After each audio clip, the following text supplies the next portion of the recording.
All right, thanks for joining us again with our topic of the day. Today we're going to go over a pretty detailed technique out of the Judo art. It's a basic hip throw. Learning the basic hip throw is the launching point for all of our hip throws coming up in the future. So with our basic hip throw, I have Sensei Drew. I wanted to break down some of the details so that you can do things both in the right order as well as hit every single component. So the first thing I want to show you is with Sensei Drew, if he would face the camera, is if he's the one going to be receiving my technique, I always want to pay attention to the orientation of his feet. We want to make his feet go into a perfect isometric triangle.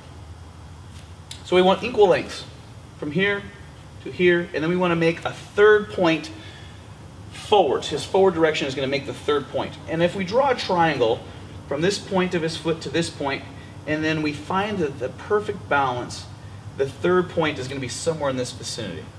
This triangle is actually going to work as an arrow. It's going to point the direction in which I need to throw him.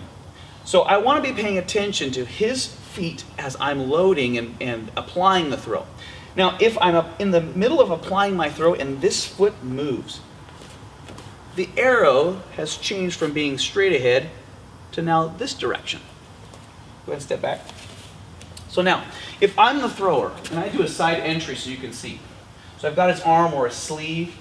As I enter, just the foot mechanics, I want to enter slightly on the inside position of this triangle with my footwork. So from a sideways entry, I'm going to take my right foot across his center to the inside position of his foot and then follow with my left. I'm on the inside position of the arrow. One more time. I'm going to come here, back step in. Now I'm on the inside of his arrow. Now if his arrow changes, if he takes a step with his right foot, I'm going to change the direction of my throw. So let's go back to our basic position. So I have his arm, I'm coming in. As I'm coming in, I'm getting myself positioned. I feel his movement change. I feel this step occur. So now my position is going to change and the direction of my throw is going to change because I'm being aware of how his body is shifting and where his footwork is going. Okay, let's break down some more elements. So now we figured out which way we're going to throw him. One of the problems that we have with a hip throw is this arm. We pull the arm down all the time. Now, if I want Sensei Drew to lose his balance and flip over my hip, I want him to lose his balance and have the worse balance. If I pull his arm down towards his center of gravity, his center of mass, that's usually how people improve their balance. So if I'm losing my balance, I usually drop my weight and lower my center. Now I want to throw him. I want him to lose his balance. So if I pull this arm down, I'm actually causing my technique to not work as well. So with this arm, one of the first things we want to do is we want to pull his arm, we want to pull him up. If you look at this position, sinking down, hips draw back, lower center of gravity, it's a difficult position to throw. But if I lift him higher, I make him taller, it's the opposite. His hips will rise. His center of gravity gets higher.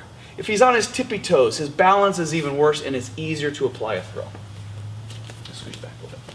So this arm is going to elevate upwards as I enter. So as I enter, this left arm, the pulling arm, is going to be pulling. I want to pull up. The other arm is going to come around his waist. So I'm stepping and I'm loading, I'm lifting him up. Now here's the hard part. When I lift him up, I want to lower my body. I want my hips to go down while I lift him up.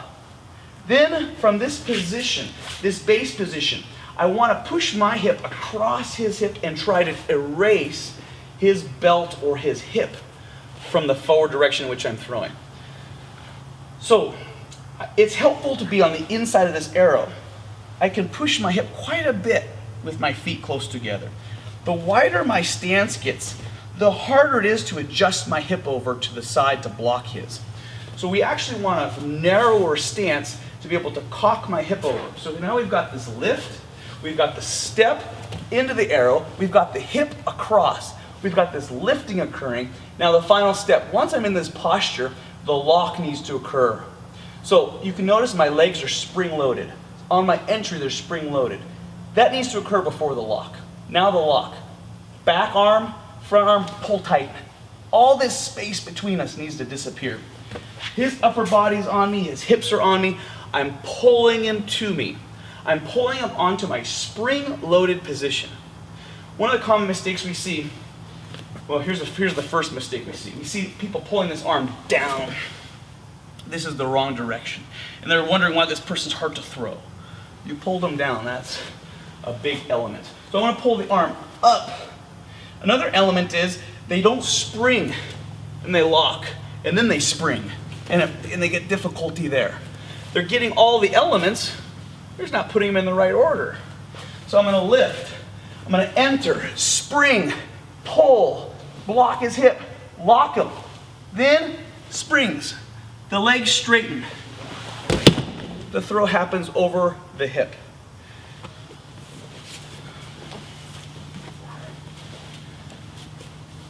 So from a forward entry, this throw can be kind of difficult because I get myself bound. It's hard to then make it around. An easier way to get going on this throw is actually a sideways entry. So if I come from the side, there's less rotation I have to do. I get less bound up in the technique. So I lift, I enter into the triangle, block the hip, lock him. Spring legs, extend. Let him go over, and I'm lifting on his sleeve, allowing him to fall in a good side fall. When I lift, it's helpful for me because he lands almost on my feet, which puts me in great follow-up grappling position or submission position from here. If I let him fly and he ends up over far away, it's hard for me to have any follow-up. Anyway, thanks for watching. Hip throw, great technique. Difficult to learn. Once you get these details figured out, you put them in the right order, it's going to pay off big dividends in the future, especially as we grow our hip throw techniques.